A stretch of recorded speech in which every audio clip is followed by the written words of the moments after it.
പഠിച്ചോനെ ഒരു കുട്ടിനെ കൊണ്ടോ. അള്ളാഹു സക്കരിയ നബിയെ അറിയിച്ചു, സക്കരിയ നിങ്ങൾക്ക് ഞാൻ ഒരു കുട്ടിയെ തരാൻ വേണ്ടി പോകുന്നു. ഇന്നാ നുബശ്ശിറുക ബിഗുലാമിൻ ഇസ്മുഹു യഹ്യ ഫലം യജ്അൽ ലഹു സമീയ വഹനാനം മിൻ ലദുന്നാ വകാന തഖിയ്യ വബറൻ ബിവാലിദൈഹി വലം യകുൻ ജബ്ബാറൻ ശഖിയ്യ. ജനിക്കുന്നതിന് മുമ്പ് സക്കരിയ നിങ്ങൾക്ക് ഞാനൊരു കുട്ടിയെ തരാൻ വേണ്ടി പോകുന്നുണ്ട്. ആ കുട്ടിയുടെ പേര് യഹ്യ എന്നാകുന്നു. ശ്രദ്ധിക്കും, ആ കുട്ടിയുടെ പേര് യഹ്യ എന്നാണ്. സാലിം ഫൈസിക്ക് സാലിം എന്ന പേര് ജനിച്ചതിൻ്റെ ശേഷം ഇട്ടതല്ല. സാലിം എന്ന 4 അക്ഷരം എന്തിൻ്റെ മേൽ അറിയിക്കുന്നുവോ അതുതന്നെയാണ് ഞാൻ, അതന്നെയാണ് ഞാൻ. ഇമാം മാവറദി റളിയല്ലാഹു അൻഹു പറഞ്ഞിട്ടുണ്ട്, കുട്ടികൾക്ക് പേര് നൽകുമ്പോൾ ഒരുപാട് ശ്രദ്ധിക്കണം. 3 കാര്യങ്ങളെ പ്രധാനമായും ശ്രദ്ധിക്കണം കുട്ടിക്ക് പേരിടുമ്പോൾ. 1, ഉച്ചരിക്കാൻ എളുപ്പമുള്ളതായിരിക്കണം. പേര് പറയാൻ സുഖമുള്ളതായിരിക്കണം, ഉച്ചരിക്കാൻ എളുപ്പമുള്ളതായിരിക്കണം. ഏത് വല്യമ്മാക്കും പറയാൻ പറ്റണം. കുട്ടികളെ പേരൊന്നും വല്യന്മാർക്ക് പറയാൻ കഴിയൂല. ഇമാം മാവറദി റളിയല്ലാഹു അൻഹു പറഞ്ഞു, 1 ഉച്ചരിക്കാൻ സുഖമുള്ളതായിരിക്കണം, എളുപ്പമുള്ളതായിരിക്കണം.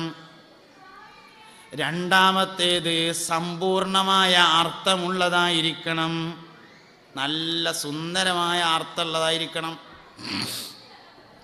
3ാമതായി കേൾക്കുന്നവന് വേഗത്തിൽ മനസ്സിലാകുന്ന പേരായിരിക്കണം. പേരിന് 3 നിബന്ധനയാണ്. എല്ലാവരും ശ്രദ്ധിക്കും. കുട്ടികൾ സംസാരിച്ചോട്ടെ, പ്രശ്നമില്ല. വലിയവരും ഇങ്ങോട്ട് ശ്രദ്ധിച്ചാൽ മതി. കുട്ടികൾ സംസാരിക്കുക എന്നുള്ള എന്നെ സംബന്ധിച്ച് പ്രശ്നമല്ല. കാരണം ഞാൻ മദ്രസയിൽ ക്ലാസ് എടുക്കുന്ന ആളല്ല. ഒരു ക്ലാസ്സിൽ ഇങ്ങനെ ക്ലാസ് എടുക്കുമ്പോൾ മറ്റോടത്ത് ഇങ്ങനെ വർത്താനം പറയും, അപ്പുറത്ത് ചെന്നിട്ട് ഇങ്ങനെ ക്ലാസ് എടുക്കുമ്പോൾ ഇപ്പുറത്ത് ഇങ്ങനെ വർത്താനം പറയും. അപ്പോൾ കുഴപ്പമില്ല. വലിയൊരു വർത്താനം പറഞ്ഞാൽ അങ്ങനെ ആവില്ല, വിവരം അറിയും. അതുകൊണ്ട് വലിയവരെല്ലാവരും ഇങ്ങോട്ട് ശ്രദ്ധിക്കുക. കുട്ടികൾ സംസാരിച്ചോട്ടെ, യാതൊരു പ്രശ്നമില്ല. കുട്ടികളോട് നമ്മളിവിടെ പ്രസംഗിക്കണില്ലല്ലോ, നമ്മളോട് വലിയവരോടാണ് പ്രസംഗിക്കണത്. കുട്ടികൾക്കുള്ള പ്രസംഗം ഇൻഷാ അല്ലാഹ് മറ്റന്നാൾ ഉണ്ടാവുക നടത്തിക്കൊണ്ട്. അതുകൊണ്ട് വലിയവരെല്ലാവരും ഇവിടെ ശ്രദ്ധിക്കുക. കുട്ടികൾക്ക് പേരിടുമ്പോൾ നല്ലോണം ശ്രദ്ധിക്കണം. 3 കാര്യമാണ് ശ്രദ്ധിക്കാനുള്ളത്. ആരോടും ചോദിച്ചടക്കേണ്ട കാര്യമൊന്നുമില്ല. 3 കാര്യം ശ്രദ്ധിച്ചാൽ മതി. 1, ഉച്ചരിക്കാൻ എളുപ്പമുള്ളതായിരിക്കണം. ഹം ഹിം ഹം എന്നൊന്നും പറഞ്ഞാണ്ടുള്ള പേരിടാൻ പറ്റില്ല. എങ്ങനെയത് പറയാം? ഹം ഹം ഹും കുമൈദിഷ് എന്നൊക്കെ പറഞ്ഞാണ്ട് പേരിട്ടിട്ട് എവിടുന്ന് അതൊക്കെ ഉച്ചരിക്കാൻ പറ്റുക? ആ ഷുഷ് എന്നൊക്കെ പറഞ്ഞാണ്ട് അതൊക്കെ പല ജിന്നുകളെ പേരാണ്. ഈ ഷീന അവസാനം വരുന്നതൊക്കെ അധികവും ജിന്നുകളെ പേരേക്കാരം. അവസാനം ഒരു ഷീന് വരുന്ന പേര് കേട്ടാണ്. ഹസ്തഷ്ലൂഷ് അഹ്മർ വ ഷൗഗാൽ കഷ്കഷ്ലൂഷ് ബർഖാൻ വ ഹദ്രയാജ് കുത്തുബിയത്തില്ല. അതൊക്കെ ജിന്നുകളാണ്, മനുഷ്യന്മാരല്ല. അതുകൊണ്ട് ആയാതി പേരൊന്നും ഇടാൻ നിൽക്കണ്ട. ഉച്ചരിക്കാൻ പ്രയാസമുള്ളതാവരുത്, ഉച്ചരിക്കാൻ എളുപ്പമുള്ളതായിരിക്കണം. നബി സല്ലല്ലാഹു അലൈഹി വസല്ലം തങ്ങൾക്ക് മുഹമ്മദ് എന്ന് പേരിട്ടല്ല, അബ്ദുൽ മുത്തലിബ്. അപ്പോൾ മുഹമ്മദ് എന്ന് പേരിട്ടത് അബ്ദുൽ മുത്തലിബിനുണ്ടായ ഇൽഹാമാണ്. അബ്ദുൽ മുത്തലിബിനുണ്ടായ പ്രത്യേകമായ ഇൽഹാമായിരുന്നു കുട്ടിക്ക് മുഹമ്മദ് എന്ന് പേരിടണം. സ്വപ്നദർശനം ഉണ്ടായതാണ്. സ്വപ്നം മുഖേനയായി അല്ലാഹു തആലയിൽ നിന്ന് അറിയിപ്പുണ്ടായതാണ് പേരിടാൻ. അങ്ങനെയാണ് ഈ പേരിടുന്നത്. നിലവിൽ അങ്ങനെ ഒരു പേര് കേൾവിയില്ല. അപ്പോൾ ആളുകൾ വന്നിട്ട് ചോദിച്ചു, അല്ല അബ്ദുൽ മുത്തലിബേ, എന്ത് വലക്കമല പരിപാടിയാണ് ഈ കേൾക്കുന്നത്, എന്ത് പേരായി ഇട്ടിക്കണെന്ന് ചോദിച്ചപ്പോൾ പറഞ്ഞു, അറത്തു അൻ യഹ്മിദഹു മൻ അലൽ ഖബ്റാ മുഹമ്മദുൻ സമ്മഹു നബിയൽ ഹുദാ വഹുവ അഹഖുൻ നാസി ബിൽ ഹംദി സല്ല അലൈഹി അല്ലാഹു അശ്റഖത് ശംസുൽ ളുഹാ ഫീ ദാലിക സഅദി അറത്തു അൻ യഹ്മിദഹു മൻ അലൽ ഖബ്റാ.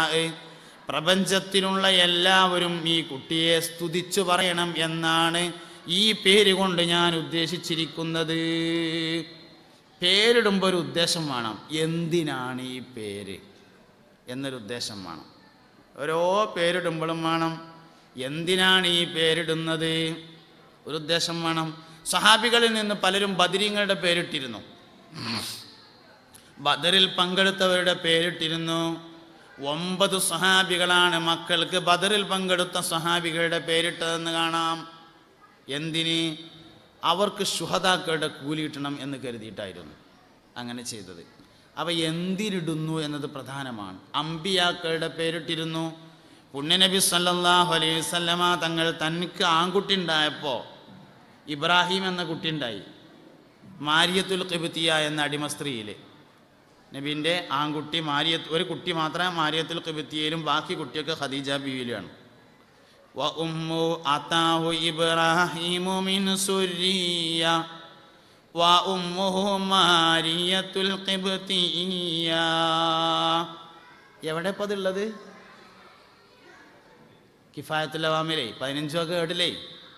ഞാനിപ്പോൾ പുതിയതായിട്ട് നൂലുമ ഇറങ്ങി വന്നോന്നല്ല ഈ പറയണത്. നമ്മളെ പെരയിൽ അട്ടത്തിരിക്കണ 15 വക ഏടിൻ്റെ നടുമറിച്ചാൽ കിട്ടുന്നതാണ് കിഫായത്തുൽ അവാം. ഞാനീ പറഞ്ഞതൊക്കെ അതിലുണ്ടേ. നബി തങ്ങൾക്ക് ആൺകുട്ടിയായ ഇബ്രാഹിം ഉണ്ടായത് മാരിയത്തുൽ ഖിബ്തിയ എന്നുള്ള അടിമ സ്ത്രീയിലാണ്. ഇബ്രാഹിം എന്ന് പറഞ്ഞ കുട്ടി ഉണ്ടായപ്പോൾ നബി തങ്ങൾ പറഞ്ഞു, എൻ്റെ വല്ലിപ്പ ഇബ്രാഹീമിൻ്റെ പേര് ഞാൻ എൻ്റെ കുട്ടിക്കിട്ടിരിക്കുന്നു എന്ന് പറഞ്ഞു. പേരിടുന്നതിൻ്റെ മാനദണ്ഡം അതിന് കിട്ടും. 1 അംബിയാൻ്റെ പേരാണ് ഇട്ടത്, 2 വല്ലിപ്പാൻ്റെ പേരാണ് ഇട്ടത്. നമുക്കിന്ന് വല്ലിപ്പാൻ്റെ പേരൊക്കെ ഭയങ്കര അരോചകമാണ്. വല്ലിപ്പാൻ്റെ പേരുകളൊക്കെ അരോചകമാണ്.